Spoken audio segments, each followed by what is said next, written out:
Bonjour à toutes et à tous, nous sommes ravis de vous retrouver pour ce nouveau module d'enseignement sur le cancer du rein. Nous avons choisi aujourd'hui un sujet classique, mais qui a évolué beaucoup au cours de ces dernières années et il nous semblait important de faire le point. Alors pour ça, nous avons réuni un panel sympathique, intelligent et multidisciplinaire. Le professeur Jean-Christophe Bernard de Bordeaux, qui est urologue, le docteur Luc Bezit, qui est radiologue au CHU de Rennes, et le docteur Idir Ouzahid, qui est urologue à l'hôpital Bichat. Alors nous allons vous présenter deux cas cliniques, un cas d'une tumeur solide et un autre d'une kystique, pour essayer de faire ressortir les principaux enseignements et les principaux messages clés de ces dernières recommandations. On commence donc par le cas d'une dame de 61 ans qui a une maladie de Crohn et une sclérose en plaques. Dans le cadre du suivi de cette sclérose en plaques, on lui a fait une échographie abdominale qui a mis en évidence de façon fortuite une petite tumeur du rein droit. Suite à cette échographie, elle a eu un scanner que vous voyez là, les coupes non injectées et injectées. Et puisqu'on a un radiologue parmi nous, je me tourne vers Luc qui va nous dire ce qu'il pense du scanner. On est ici devant une masse rénale solide. La définition d'une masse solide en scanner, c'est une lésion supérieure à 1 cm parce qu'en dessous, on n'a pas une résolution suffisante pour caractériser une lésion. Et c'est une lésion avec un rehaussement, c'est-à-dire qu'il y a une variation de densité entre la phase sans injection et la phase avec injection qui est supérieure à 20 unités Hounsfield. Dans ce cas, on voit que le rehaussement il est évident déjà à l'œil, mais on peut s'aider de régions d'intérêt pour mesurer la densité des lésions. Et on voit qu'entre la phase sans injection et la phase avec injection, on a une variation supérieure à 100 unités Hounsfield dans cet exemple. Donc clairement une lésion solide.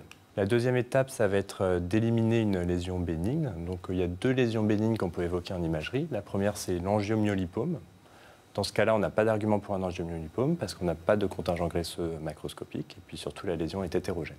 La deuxième lésion bénigne qu'on peut évoquer en imagerie, c'est l'oncocytome. Là non plus, pas d'argument pour un oncocytome parce que la lésion est hétérogène et il n'y a pas d'élément central progressivement rehaussé. On est donc devant une masse rénale solide d'aspect malin. Alors on peut aller un petit peu plus loin dans la caractérisation de cette lésion en s'intéressant au profil de rehaussement de la lésion. Donc, on voit que cette lésion est hétérogène avec des portions hypodenses d'allure nécrotique et des portions hypervascularisées. Donc on sait qu'au sein des carcinomes, le caractère hypervascularisé, c'est en faveur d'un carcinome à cellules claires. Là aussi, on voit à l'œil qu'il y a clairement des portions intensément hypervascularisées. On peut aussi mettre des régions d'intérêt. Dans cette lésion, on a une densité qui est de 200 unités Hounsfield au temps corticomédulaire. Il y a une étude qui est parue en 2002 dans un journal de radiologie qui a montré qu'une densité supérieure à 84 unités Hounsfield au temps corticomédulaire, c'est spécifique à 100% d'un carcinome à cellules claires. Donc, sur les données de l'imagerie, on est devant un carcinome à cellules claires. C'est quand même des suspicions. Il n'y a absolument rien qu'on puisse affirmer à partir du scanner. On suppose que c'est malin, mais ce sont que des suspicions. Et donc, à propos de suspicions, quand on est face à une petite tumeur comme ça, on se demande tous, avant de savoir comment la traiter, quel est son potentiel d'agressivité. Alors, Luc, toujours, est-ce que l'imagerie, si elle ne peut pas nous dire le type histologique avec précision, est-ce qu'elle peut nous donner des informations sur l'agressivité ? Oui, alors là, les choses elles sont assez simples parce qu'il n'y a aucun critère anatomique d'agressivité. On est devant une petite lésion qui fait moins de 4 cm. Puis il n'y a pas de signe d'envahissement local, il n'y a pas de franchissement de la capsule, il n'y a pas d'envahissement du sinus du rein, des cavités. Il n'y a pas non plus d'envahissement de la veine rénale. Et puis il n'y a pas d'extension à distance, pas d'adénomégalie, pas d'envahissement surrénalien et puis pas de métastase sur le reste du scanner. D'accord, donc on ne sait toujours pas si elle est maligne ou bénigne, mais on peut se dire qu'a priori, elle n'est pas trop méchante. Alors pour progresser, si l'imagerie ne peut pas trancher, à l'heure actuelle, ce qui se pose de plus en plus fréquemment, c'est de savoir s'il faut faire une biopsie percutanée de la tumeur. Et donc pour ça, je me tourne vers Idir Ouzahid. Idir, qu'en est-il à l'heure actuelle de la biopsie, de sa façon de faire, de ses résultats et de ses indications ? Si on pose la question des biopsies, c'est que 25% des petites masses rénales ne sont pas des cancers. Et donc l'objectif premier de la biopsie serait de se demander si la masse est bénigne ou maligne. Cependant, il faut garder à l'esprit que la biopsie peut, à hauteur de 10% des cas, ne pas répondre à la question. On parle alors de biopsie non contributive ou non diagnostique. Ça peut être du tissu rénal normal, ça peut être de la fibrose, de la nécrose ou du tissu qui n'est pas en grande quantité pour pouvoir conclure à la bénignité ou la malignité. Il ne faut pas se méprendre, le fait d'avoir une biopsie non contributive n'a pas de présomption de bénignité. Il faut discuter dans ce cas-là de la nécessité de refaire des biopsies le cas échéant.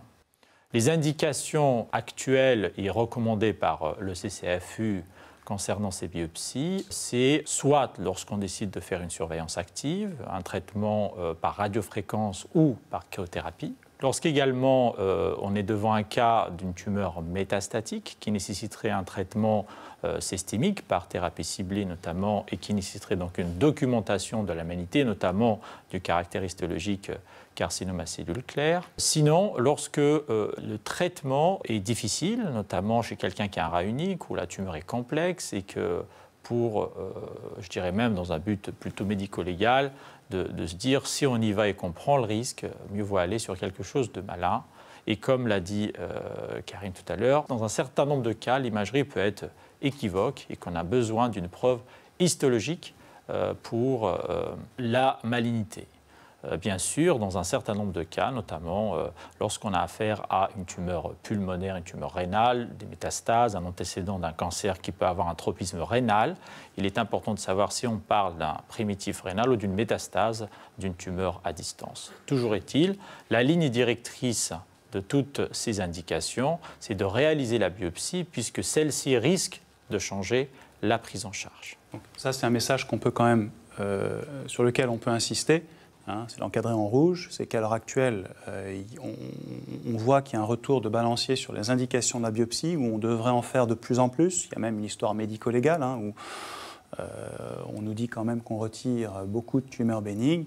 La recommandation du CCAFU, c'est de ne faire la biopsie, de la considérer, que si jamais ça change la prise en charge thérapeutique. C'est ce qu'on peut délivrer comme message. En effet, techniquement, pour réaliser la biopsie, on l'a fait sous anesthésie locale, souvent en chirurgie ambulatoire actuellement. Elle est guidée soit par l'échographie, soit par le scanner. Et bien sûr, un certain nombre de précautions techniques, notamment utiliser des biopsies protégées, avec un mandrin qui protège les carottes au moment du retrait, notamment pour ne pas essaimer sur le trajet. Il est conseillé de réaliser plus de 2 prélèvements et d'éviter les zones de nécrose et d'éviter les cytoponctions pour une plus grande rentabilité de ces biopsies. Lorsqu'on se pose la question de la sécurité pour réaliser ces biopsies, ceci est une méta-analyse, une revue systématique avec beaucoup de patients inclus. On voit bien que la biopsie répond dans plus de 90% des cas, c'est-à-dire elle nous donne un diagnostic, que le taux de complications est limité, 8% dans cette revue systématique, avec le nombre de complications majeures, c'est-à-dire supérieur ou égal à 2, n'est pas très important. Seulement 3 cas sur 5000 patients, ce qui n'est pas important. La plupart des cas, ce sont des hématomes qui ne nécessitent pas un traitement chirurgical. Il existe une très bonne concordance histologique entre l'histologie de la biopsie et l'histologie de la masse retirée. En revanche, la biopsie est moins performante sur la concordance en termes de grades. Lorsqu'on prend tous les grades de Fuhrmann confondus, c'est-à-dire allant de 1 à 4, il existe une concordance d'environ 60%. Celle-ci est améliorée lorsqu'on scinde les grades en bas grades, c'est-à-dire incluant les 1 et 2, versus le haut grade avec les 3 et 4 regroupés dans un seul groupe. Là encore, Ilir, pour délivrer un message clair à nos collègues, il ne faut pas avoir peur de faire la biopsie parce que la morbidité est minime, très peu de complications majeures. S'il y a des complications, elles ne sont pas graves. Et il y a une très bonne performance diagnostique avec néanmoins quand même toujours une zone d'incertitude d'environ 10%. Et c'est le message qu'on peut délivrer aux patients.